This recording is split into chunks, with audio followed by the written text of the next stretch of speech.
I felt I was witnessing a miracle. I wanted to become part of that process, to be able to allow someone to get a new chance at life, a new gift of life, and have a new hope that they didn't have before.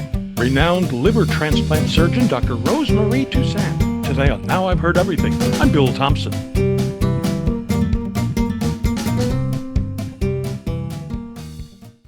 Until the early 1980s, liver transplant surgery was considered experimental.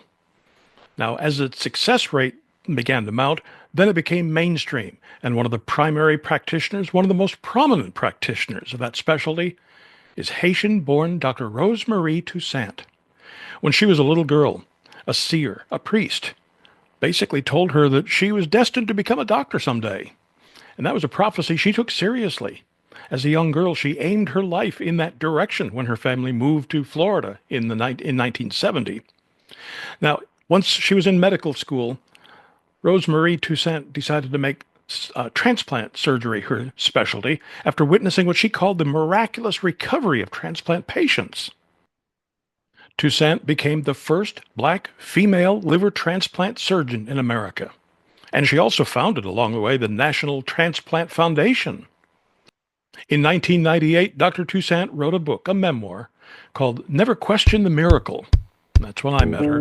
In just a moment, our conversation. This is one of the more than 10,000 interviews that noted radio personality Bill Thompson did over a 30-year span. Sit back and relax. Unless you're driving, in which case, keep your eyes on the road. So here now, from 1998, Dr. Rose-Marie Toussaint.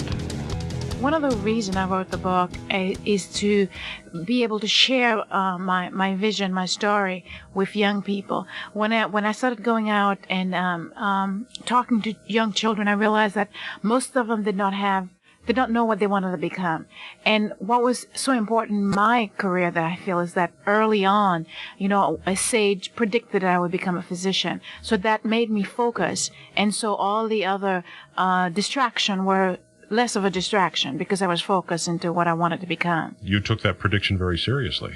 Well, initially I wanted to become a nun, but when he told me that, I looked at his eyes and I realized that there was so much knowledge and power in there that I couldn't really question it. And I guess maybe something deep from within kind of told me that maybe that was my path.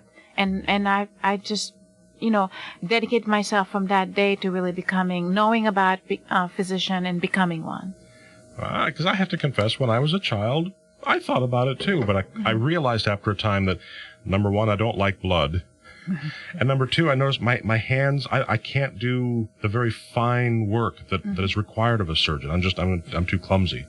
Well, I think I never thought about blood in a way. I just kind of, what I thought about, I was keyed on becoming a physician and helping people heal. So I didn't really think about all the stuff that I couldn't do. I figure along the way, somehow a miracle will happen, like the book says. And I would actually become what I wanted to become. But you must have had a great deal of drive and ambition in you because, as you talk about in the book, there came a point at which you were faced with: should I forge ahead and try to keep trying to get into medical school, or should I just be content to be a lab technician? Lab technicians are fine people who do excellent work, very vital to the medical community. You're saving lives being a lab technician too. Well, I think deep from within, initially I want to become a nun. To me, that's a spiritual healer in a sense. And when the sage told me that I would become a physician, I just kind of transferred that. I wanted to be able to help people, but be able to combine on the physical and the spiritual level. So to me, that was kind of what I wanted to do, deal with people on a daily basis. Becoming a technician was placed in front of me when I was in high school. And my counselor says, well, listen, I think you shouldn't really look for pre-med. You should really just go down the street to the, Dade County School. You'll be able to become a tech. I was hurt. I felt like, being black in this country was really, preventing me from, becoming what I wanted to become. But when I went home, my mother says, no, you know what you want to do. You just have to go back and gently tell her that you want to become a physician. And I went back, and she was, I guess because of my persistence and my mother's guiding and probing, she actually agreed and then got me into pre-med at Loyola University in New Orleans. Wow. medical school is so incredibly difficult, though. Was it harder than you expected? It was harder than I expected. The first day, of course, was the worst day.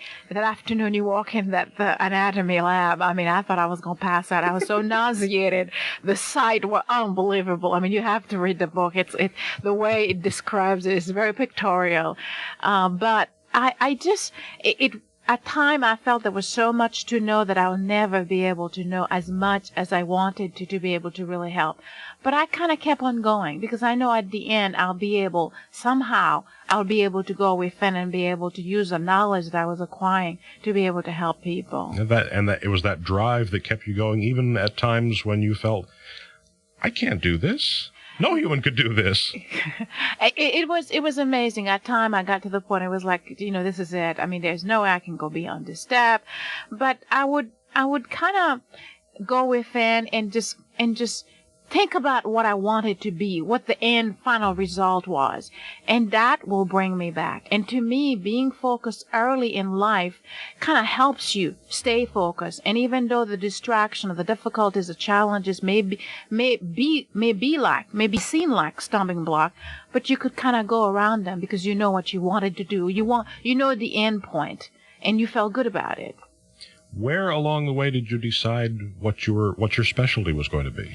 Well, in general, I knew I wanted to become a surgeon and a physician at an early age.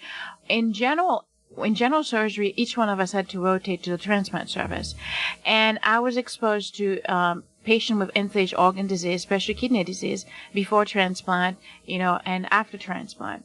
And what I saw was before transplant, the patient it was so difficult to take care of them. I mean, it was unbelievable. They were in a bad mood all the time. You couldn't find their van. You had to stick them in the morning and draw the blood.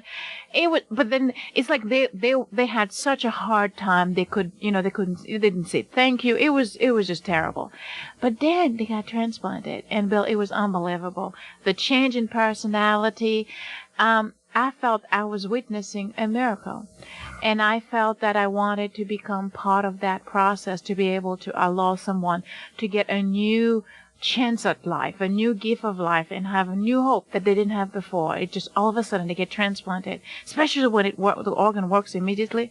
It's just unbelievable. From a layperson standpoint, it sounds, if you don't think about it, it sounds so simple. A liver transplant, a kidney transplant. But then I've seen it on television, on not ER, I'm talking about the documentaries where they actually show an actual surgery. I'm thinking, good heavens, these people are holding a human organ in their hand, and then they're going to put this human organ into another human, and they're going to make some stitches and connect something, and it's going to function. It's going to work. But this is almost a miracle. It is. I mean, it's unbelievable. I mean, even on the table, we actually let's say you connect the liver, and one of the big signs we look for is this golden flow of bile. And, before it, there's nothing. It is a little mucus thing. All of a sudden, you connect it, and within minutes, you can see this bile start flowing. It's like a golden drop. So we look for it. And then all of a sudden the liver start functioning. It's the only organ that makes clots. So all of a sudden the fields start drying up. I mean, it's like a miracle. I'm serious. And it gets so, but it's not always like that, unfortunately, sometimes. But it's becoming more and more rare nowadays. I mean, you're talking mortality during surgery is only about 1, 2, 3, the most out of 100. I mean, the technology is so advanced now, and the medication, the antibiotics, and the delivery of anesthesia is just so advanced that the mortality is decreasing tremendously. After this short break, Dr. Toussaint reveals what happens during a critical part of the transplant operation.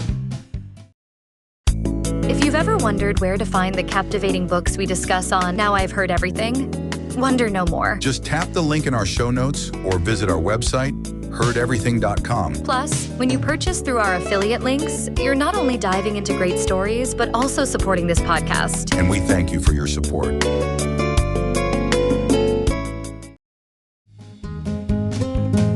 Now back to my 1998 conversation with Dr. Rose-Marie Toussaint. That must be an almost otherworldly kind of feeling, though, to have someone's life literally in your hands. Realistically, I think when we, especially you have to actually open the bag and carry the take the organ and take it to the table. It's like almost a ceremony, because, realistically, you realize that patient and that table, if that liver falls, I mean, you that patient may die because of infection. So it's almost like you holding a baby in your hand, realistically, and and obviously you don't want to let a baby fall, and you hold it very close to your body. It's beautiful. It's like having a life in your hand, realistically. Yet also, realistically, not everyone qualifies for a transplant. Not everyone is in good enough condition for a transplant. That is one of the biggest problems we face in liver transplantation, is that a lot of patients show up too late. I mean, whether they are referred too late, or they stay home, they don't realize what's going on, or some patient may still take nowadays, or some physician may still take nowadays that end-stage liver disease is a terminal disease. Some people still, and we see patients who've had the disease for years and get to the point where they're almost dying, and that's when they are referred. I think, to me, that's one of the most difficult things to deal with transplant, when you know that if the patient comes early, then they will do well. I mean, the chances is almost 99 to 100% that they will do well. Whereas if they show up and they actually comatose, the mortality is like 50%. I mean, when you see that, you just, I mean, it's kind of, it's unbelievable. So we really, want to, motivate the population at large, the physician, to realize that liver transplant is not a last-ditch effort. It ought to be done when someone constitution can actually tolerate the procedure. But are there more people who need a transplant than there are organs available? Oh, yeah. See, that's the biggest problem. Organ donation rate is very static. I mean, in the last, since it's been documented, maybe 5,000 to 6,000 a year, and it really doesn't seem to increase. But as we realize the success of transplantation, more patients are coming into the system with end-stage organ. I mean, they have it already. Before, they were really doomed to die. Now, the community is becoming more aware of it, so more patients are coming into the system. So in reality, about 8 to 10 patients died every day waiting for appropriate organ, whether it's liver or heart or lung. So the tremendous impetus for the community to become more aware of the success of transplantation and be more willing and open to discuss the possibility of donating their organ when they're alive, when they are well, and discuss it with their family, sign their organ donation card, because that really makes a real difference.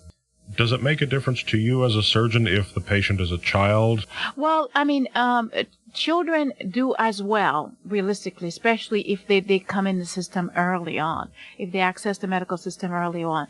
The only problem with children is because they're so small. There aren't so many donors that are their size. Especially for liver, you have to have a small liver to put into a small child. The same thing for a kidney, although it's not so much, it's not as important.